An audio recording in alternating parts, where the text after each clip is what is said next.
Welcome in physics classes at Synthesis Vigyan. मैं योगेश जानी आप लोगों को अल्टरनेटिव करंट के बारे में बताऊँ। अल्टरनेटिव करंट जो है एनसीईआरटी फिजिक्स फर्स्ट पार्ट का 12th क्लास फर्स्ट पार्ट का 7 चैप्टर। अल्टरनेटिव करंट होता क्या है, उसमें अपने पास में डेफिनेशंस, उनकी इक्वेशंस, उनकी कॉन्सेप्ट, किस टाइप के क्वेश्चंस नीट और आईआईटी पूछेंगे वो अपन डिस्कस करें। सबसे पहले अपन इनके अल्टरनेटिव करंट और डायरेक्ट करंट इनके डिफरेंस के बारे में जानते हैं। हमने दोनों करंट के बारे में सुन रखा है, अल्टरनेटिव करंट के बारे में सुन रखा और डायरेक्ट करंट के बारे में सुन रखा। अल्टरनेटिव करंट का डिस्कवर जो है वो निकोला टेस्ला ने किया और डायरेक्ट करंट का डिस्कवर जो है वो थॉमस एडिसन ने किया।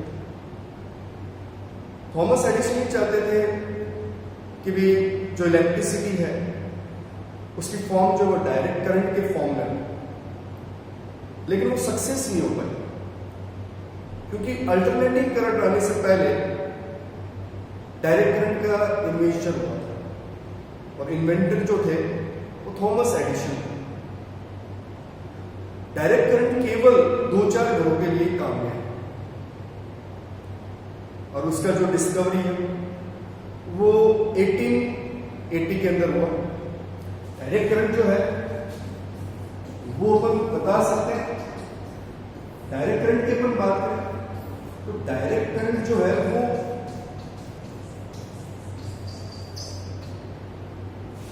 इसका जो डिस्कवरी वो 1880 पे हुआ और जो अल्टरनेटिव करंट जो है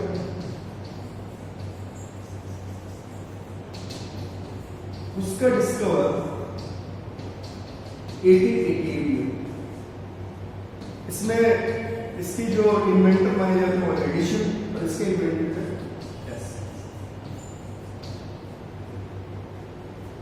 ये बात में पर ये फेलियर है। जो एडिशन का प्रोजेक्ट था उस प्रोजेक्ट को ज्यादा काम में नहीं लिया क्योंकि वो 2-3 घरों के लिए काम में है, ज्यादा डिस्टेंस के लिए काम में नहीं। अल्टरनेटिव करंट के लार्जर डिस्टेंस के लिए काम में नहीं है। अल्टरनेटिव करंट आज भी इतना यूजफुल है, इतना इंपॉर्टेंस है हमारी लाइफ में और इन फ्यूचर भी इतना इंपॉर्टेंस इसका रहेगा। डायरेक्ट करंट और अल्टरनेटिव करंट में डिफरेंस क्या है? दोनों साइंटिस्ट ने अपने अकॉर्डिंग क्या क्या इसमें कि इनकी क्या क्या सोर्स थे जनरेट होने के। तो सबसे पहले हम डायरेक्ट करंट की बात करें तो डायरेक्ट करंट क्या होता है अगर अपन बात करें, एक तरफ अपन लिखते हैं अल्टरनेटिव करंट, अल्टरनेटिव करंट, और एक तरफ अपन लिखते हैं डायरेक्ट करंट। तो हमारे पास अल्टरनेटिव करंट जो और डायरेक्ट करंट है इनमें जो डिफरेंस है ये क्या करता है, ये current change with respect to time और ये करंट जो है डज नॉट चेंज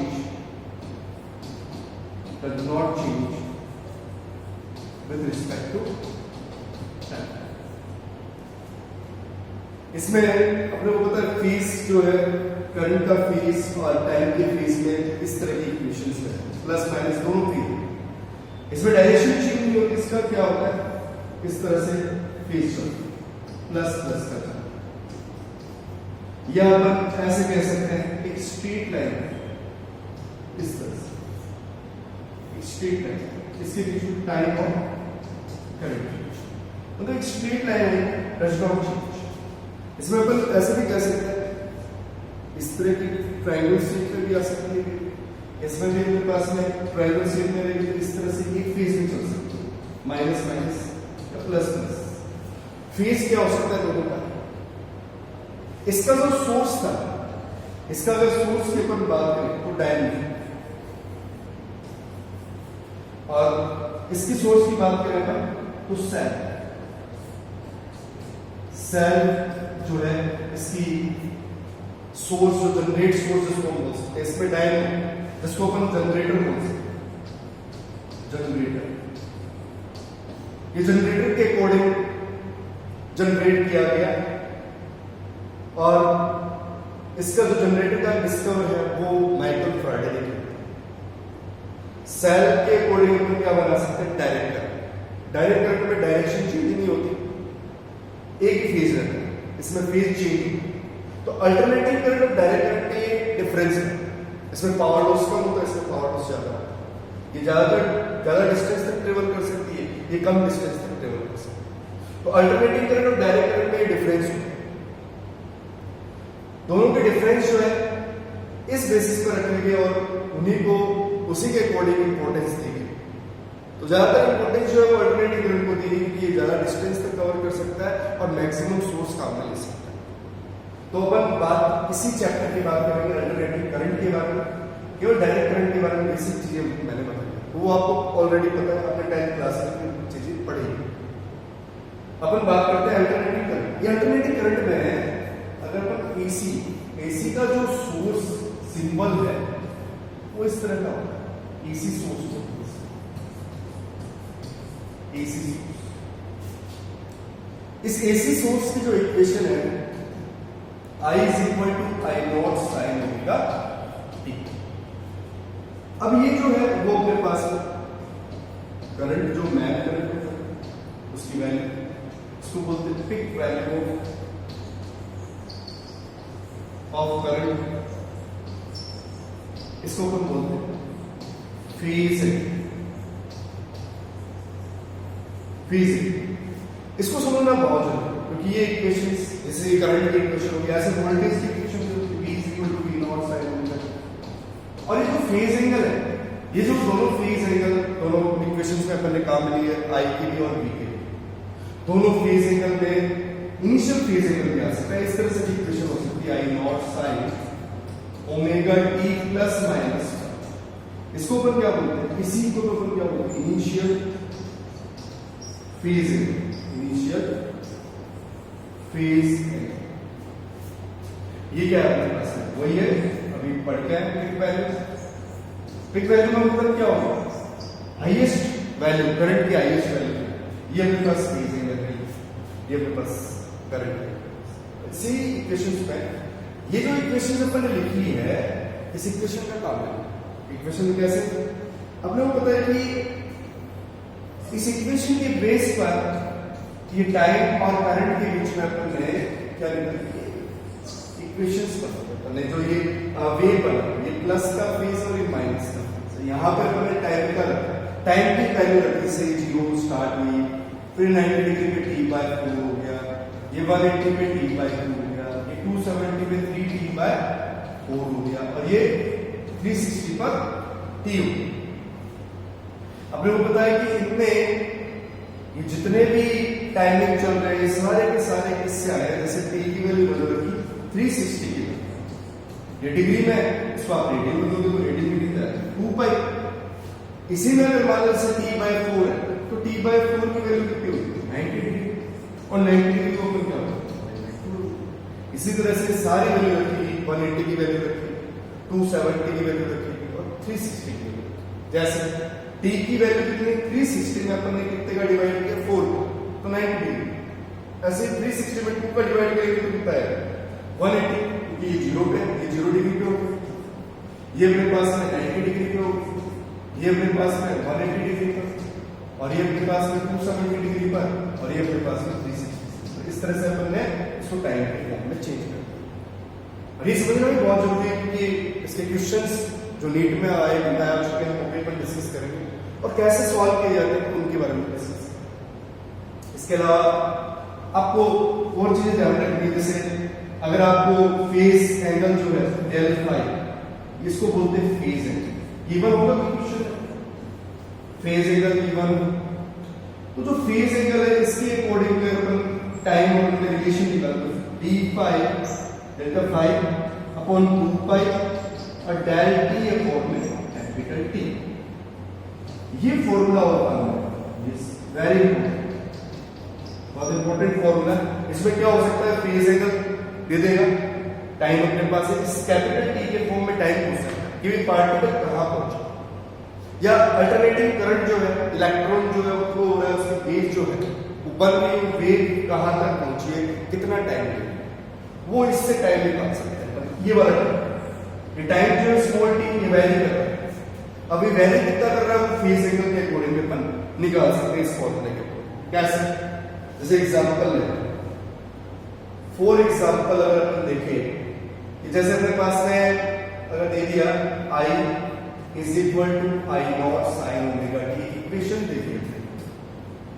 अगले ने कहा कि I की वैल्यू अपने पास गिवन है I नॉट बाय 2, अगले ने ये दे दिया, और अगले ने पूछा कि टाइम की वैल्यू बताइए। अगले ने दो वैल्यू दे दी अपने पास, इन दो वैल्यू के अकॉर्डिंग अपने को टाइम की वैल्यू पूछना है, तो अपन कैसे करेंगे, इस I की वैल्यू यहां पुट करेंगे, तो I not by 2 is equal to I not sine omega t. इससे अपन क्या बता सकते हैं, टाइम बता सकते हैं, I नॉट से I नॉट करेंगे तो 1/2 यहां पे क्या होगा, साइन ओमेगा टी, तो यहां पे साइन इधर चला जाएगा, साइन इनवर्स हाफ, ये कितना होगा ओमेगा। इसका मतलब इसकी वैल्यू क्या है अपने पास में, हाफ किसकी वैल्यू होती है 30 डिग्री, 30 डिग्री क्या लिख सकते हैं, 80 डिग्री, पाई अपॉन में 6, यहां पे क्या लिख सकते हैं ओमेगा अपॉन ओमेगा टी। यहां पे स्मॉल टी की वैल्यू ओमेगा कितना है, ओमेगा की वैल्यू ऊपर 30 आ गई, 2 पाई अपॉन कैपिटल टी। तो 11th क्लास में अपने ऐसा चल पड़ा, omega is equal to 2 pi upon capital T. Angular इसको अपन क्या बोलते हैं, एंगुलर फ्रीक्वेंसी, इसको अपन क्या बोलते हैं, एंगुलर फ्रीक्वेंसी। इसकी यूनिट क्या होगी, रेडियन पर सेकंड। तो अपन अगर वैल्यू रखी यहां पे, तो उसको सॉल्व करें, कैसे सॉल्व करें, ये अपने को पता है कि यहां पे पाई अपॉन में 6, यहां पे क्या करेंगे 2 पाई अपॉन में कैपिटल टी, और ये स्मॉल टी, पाई से पाई कैंसिल हो, तो स्मॉल टी की वैल्यू कितनी, 2 इधर मल्टीप्लाई टी इधर चला गया, तो अपने पास कितना है टी अपॉन में 12।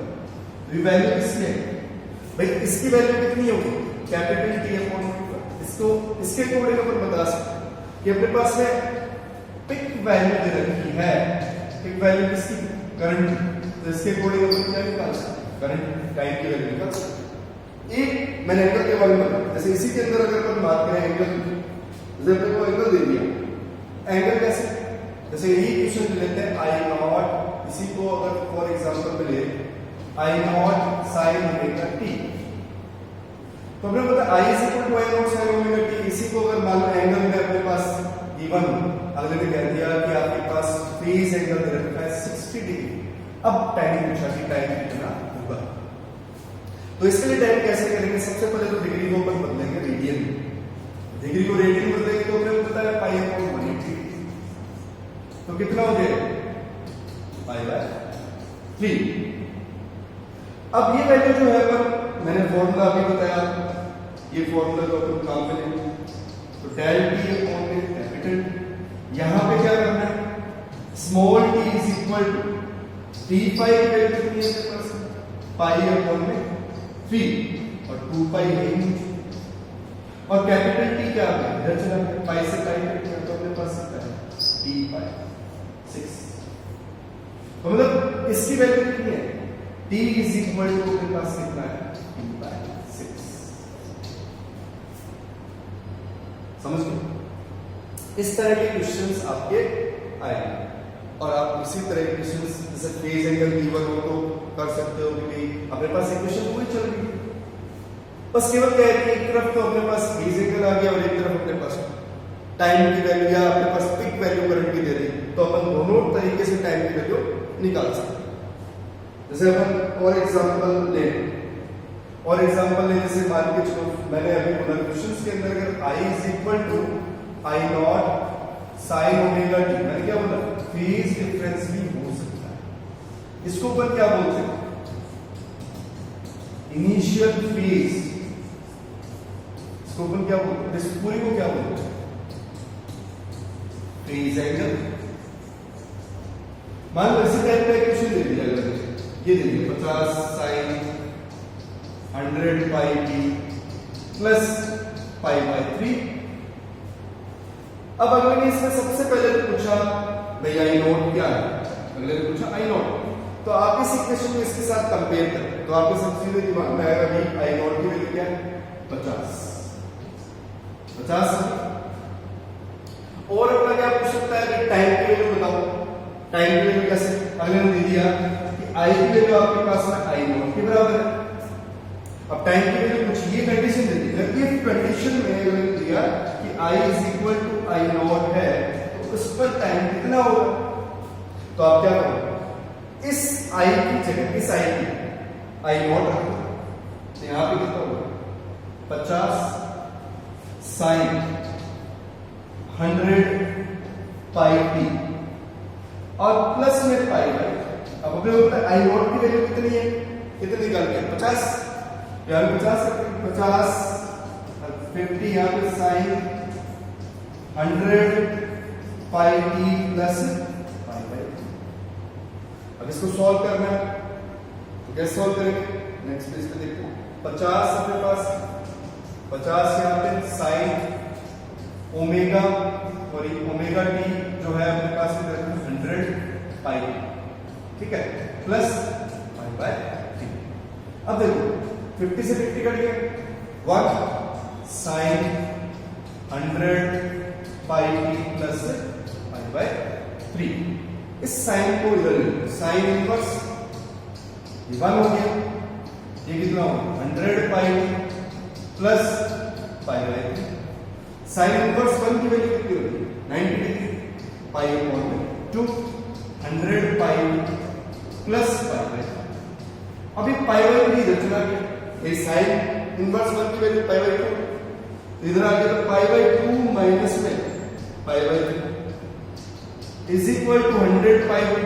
तो हम लोग बताइए 6 अपने पास एलसीएम आ गया, अब 6 आया तो 3 पाई हो गया, यहाँ माइनस में 2 पाई हो गया इज इक्वल टू अपने पास 100 पाई। यहाँ पे क्या बचा pi upon 6 is equal to 100 pi. तो इसके ऊपर कैसे लिख सकते हैं 100 pi T is equal to pi by 6, इसको पाई से पाई कैंसिल आउट हो गया, अपने पास में टाइम पीरियड कितनी 1/600।